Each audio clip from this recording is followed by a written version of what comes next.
Despite having 7 SUVs in the range, Toyota's decided to add another, one to sit alongside the Kluger and offer buyers the option of an affordable diesel engine without having to fork out for a Prado.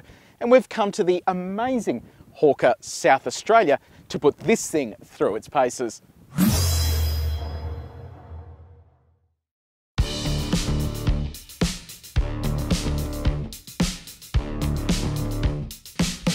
Despite being narrower and shorter than the Prado and also the Kluger, Toyota has really gone to efforts to make this a practical and sizable space. Got plenty of knee room, headroom and plenty of toe room as well, even with this seat all the way back. Toyota's put cooling in all 3 rows with individual controls for the 2nd row as well. And there's creature comforts like 3 12-volt outlets throughout the car, and top spec models also get a 240-volt plug for plugging in other bits and bobs, but there's no USB points here. Other nifty features include these bag hooks, 60/40 split fold seats with a very handy armrest with cup holders built in, and you've got 7 seats as well. But of course the rear 2 seats are really only for kids. It's a bit of a tight space back there. With this row folded, it goes to above 1,000 litres and over 200 litres with the 3rd row in place. So it's a pretty impressive place for storing and also putting things in. Despite being based off the HiLux, the commercial vehicle, the inside of the Fortuner couldn't feel any more different.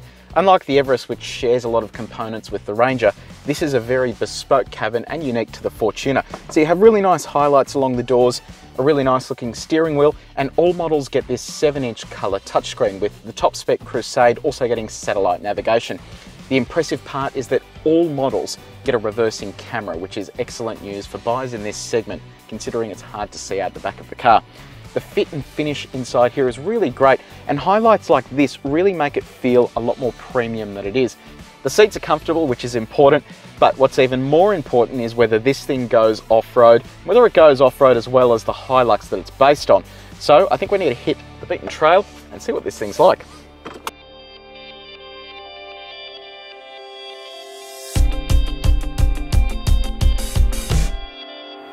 One of the main benefits of the Fortuner over something like the Kluger is its off-road ability. It comes with a proper 4-wheel drive system, so you have a low-range gearbox, so you can switch between 2 high, 4 high and also 4 low. So in addition to all the 4-wheel driving kit, you also have a pretty impressive 279mm of ground clearance, which means you can really throw this thing over a lot of terrain without worrying about it getting stuck or hitting things underneath.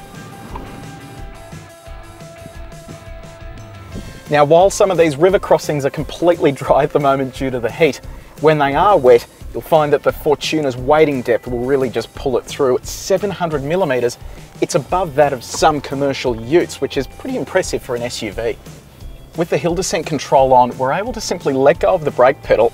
The car literally does everything for you. So it grabs the brakes and uses the traction control to keep the car steady at speed. So it's great on surfaces like this where we have rocks and undulating surfaces where it's hard to modulate the car's speed.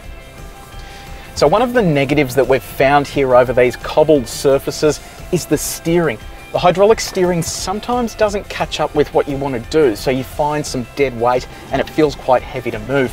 And these paddle shifters are entirely useless and sort of get in the way sometimes, so you could easily do without those. The ride quality over some of these dodgy surfaces is pretty impressive. So unlike the HiLux, which has a leaf-sprung rear, this uses a 5-link coil-sprung rear end, which means you get that added ride comfort, but it still retains its off-road ability with pretty impressive wheel articulation when you pitch it up and down over uneven surfaces. Right, so we've found that the Toyota Fortuner is pretty impressive off-road, as you would expect from a Toyota. So I think it's time we hit the sealed road, and we've got a 12-hour drive ahead of us to really put this thing through its paces where it's going to spend most of its time.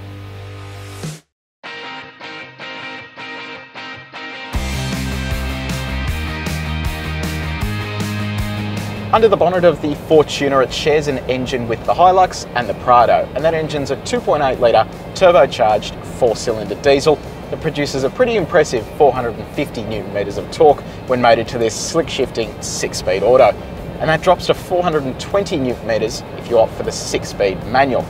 The gearbox fitted to the Fortuner isn't actually too bad. It does come with paddle shifters, which is entirely bizarre, but when you step on the throttle, it picks up and gets along nicely, and that's especially handy if you're towing, courtesy of the 3,000 kilo brake towing capacity, or if you're overtaking as well.